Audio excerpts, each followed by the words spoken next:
Hey, I wanted to talk a little bit about rope inspection real quick and why it's important. And this is kind of a follow-up and in conjunction with some of the crane sling inspection for the round slings I was talking about. A while ago, this is Husky 9/16 bull rope by All Gear. I was using a 7-wrap valve-detain like this in a rigging situation to apply mechanical advantage to this rope for lifting, and it was through a natural union or natural crotch, and a bunch of guys gave it some pull. Anyway, we got our objective completed, and I was inspecting it when I was putting it away, and what happened was I saw the outside was a little worn looking, and it turns out that it's slightly melted, but then also the core is also melted and it's pretty hard. So I thought about it, whether I was going to keep using it. I broke it up and everything. I ended up not, and I decided that this rope is compromised to the point where especially being a 9/16 rope, which is usually something that I'll use when I start stepping up into wood, but I didn't feel comfortable rigging over any obstacles with it, because usually when I step up from ½ inch to anything larger, it's because my weights are getting to the point where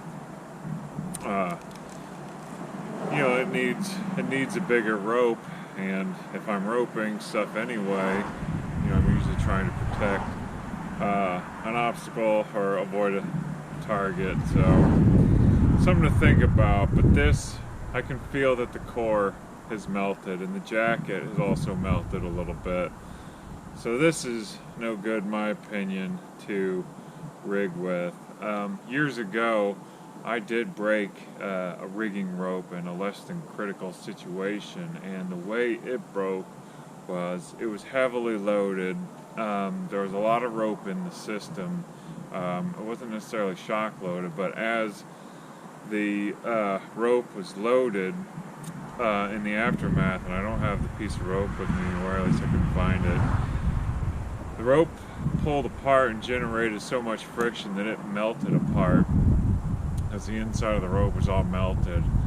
And it wasn't at one of the knots.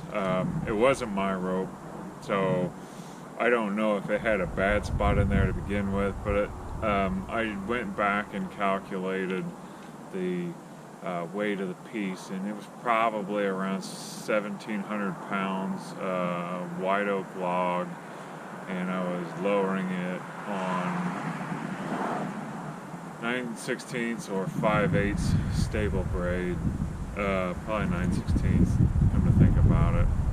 Anyway, it was way overloaded. That was my fault. But it stretched apart and melted, and it didn't break the knots. I thought that was interesting. But anyway, inspect your ropes. People hire us so that we don't damage and destroy things. And this is essentially the setup I had that melted it with mechanical advantage on this side. So, things to keep in mind. Have a great day. Do your best.